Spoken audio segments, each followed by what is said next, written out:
क्या वाकई पाकिस्तान में गरीब पैदा होना एक जुर्म है? अस्सलाम वालेकुम, कैसे हैं आप लोग? इंतहाई दुख के साथ आज की वीडियो आपके साथ शेयर करने जा रहा हूँ। सानम बर्नी ट्रस्ट का जो केस चल रहा था वो पिछले कुछ महीनों से उसके शोर शराबे आपने सुने, फिर बात आई वो रोना धोना कि वो बेगुनाह है, सब कुछ हुआ। अब उसकी एक चार्जशीट पेश की गई है जिसके अंदर बाकायदा बताया गया कि इन्होंने 3 बच्चे अमेरिका बेचे, 3 बच्चे अमेरिका बेचे जिनकी कीमत जो है वो 3-3 हजार डॉलर वसूल की गई। अब वो बच्चे किस तरह अमेरिका चले गए, किसके बच्चे थे? ये ट्रस्ट बनाया गया बच्चों की कफालत के लिए जो लावारिस होते हैं। अब सारम बर्नी ट्रस्ट जो है वो क्या काम करती है? अब सारम बर्नी अकेला तो ये काम नहीं कर रहा था। इस ट्रस्ट की सरबराह जो है सारम बर्नी की जो अहलिया है वो हैं, और साथ ही सारम बर्नी शामिल है और 4 लोग और भी शामिल हैं। ये चारों लोग मिलके सारा काम करते थे। एक इनके लीगल एडवाइजर जो हैं वो भी साथ शामिल हैं इन चारों में से। इन्होंने क्या किया? इन्होंने पाकिस्तानी बच्चे जो कि अपने फायदे के लिए अमेरिका बेचे, बरतानिया बेचे, अब कितने बच्चे बेचे हैं उन सबका तो अंदाज़ा नहीं लगाया जा सकता, लेकिन उसमें से तकरीबन ये कह लें कि 6 बच्चे जो हैं वो एफआईए ने बाजियाब कराए हैं। जब एफआईए ने इन्वेस्टिगेशन की तो उसके अंदर इन बच्चों के वालिदैन जो हैं वो सामने आ गए, और 2 बच्चियां जो अमेरिका बेची गई हैं उनके वालिदैन भी सामने आए। अब होता क्या था, ये लोग एक बनी बनाई कहानी जो है वो लेबर वाली अदालत जो है हमारे पाकिस्तान की जो अदालतें, आसान अल्फाज में आपसे बात करूंगा, वो घुमा फिरा के नहीं, अदालत में गए, वहां जाके बच्चों के फर्जी नाम शो करवाए जाते थे और उसके बाद अदालत को कहा जाता था ये लावारिस हैं, इनकी कफालत हमें दी जाए। तो सारम बर्नी ट्रस्ट जो है वो उनका लीगल कफालत में जो उनका सरबराह होता है वो बन जाता था। उसके बाद इनके डॉक्यूमेंट बनाए जाते थे, इनको यहाँ से बाहर भेज दिया जाता था। बाहर के जो गैर मुल्की हैं, जिनके बच्चे नहीं हैं, जिनकी गोद खाली है, वो इन बच्चों को यहाँ से खरीद कर ले जाते थे। इन बच्चों की जो स्मगलिंग है उससे बहुत से ऐसे खौफनाक इंकशाफात सामने आ रहे हैं जो सुनने के बाद आपके होश, इतने जालिम लोग, चेहरे पे दाढ़ी रखी हुई है, सफ़ेद बाल हैं और सफ़ेद कपड़े और घिनौने धंधे, मतलब देखने में ये लोग इतने आपको कह लें कि परहेजगार तकवा नजर आएंगे, नमाज पढ़ते नजर आएंगे, लेकिन जुल्म की इंतहा की हुई है। अब ये जुल्म कैसे करते थे? बच्चे कहाँ से आते थे?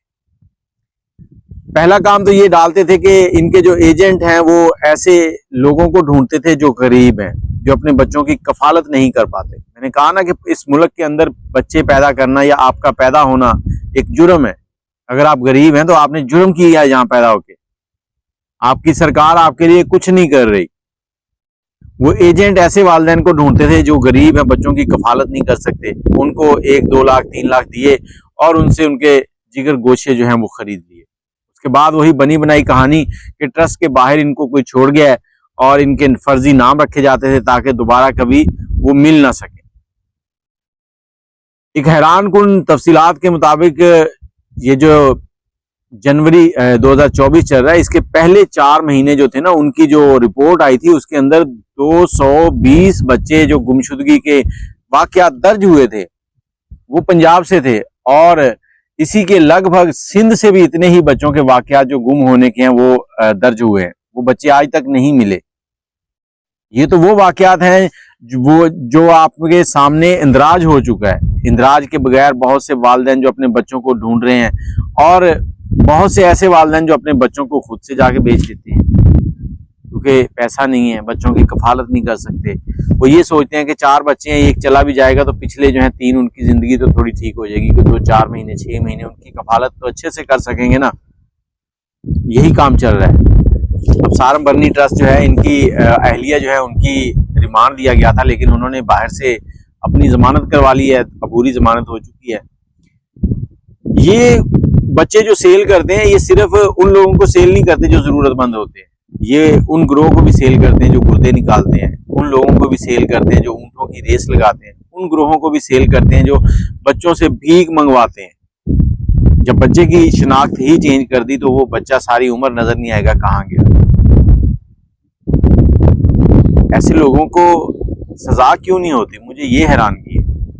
अब सारम बरनी जो है, इस ट्रस्ट को बंद किया जाएगा या नहीं किया जाएगा, या इनको सजा होगी या नहीं होगी, और इनके खिलाफ जो कार्रवाई है ये पाकिस्तानी गवर्नमेंट ने शुरू नहीं की थी। ये अमेरिका की जो एम्बेसी है उनकी तरफ से इनको लेटर लिखा गया था, उसमें कहा गया था कि ये इस तरह के इलीगल काम कर रहे हैं तो इनको इन्वेस्टिगेट किया जाए।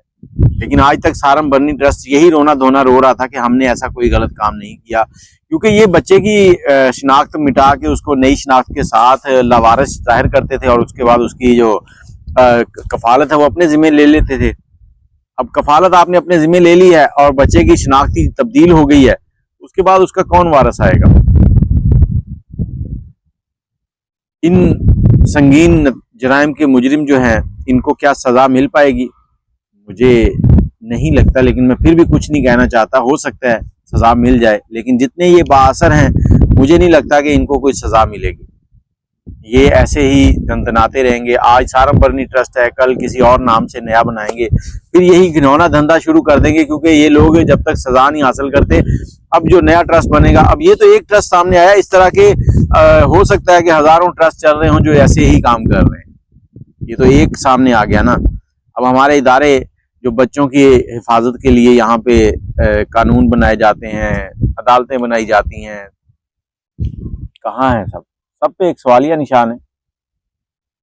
आप क्या कहते हैं सारम बरनी ट्रस्ट के हवाले से? अपनी राय जरूर दीजिएगा।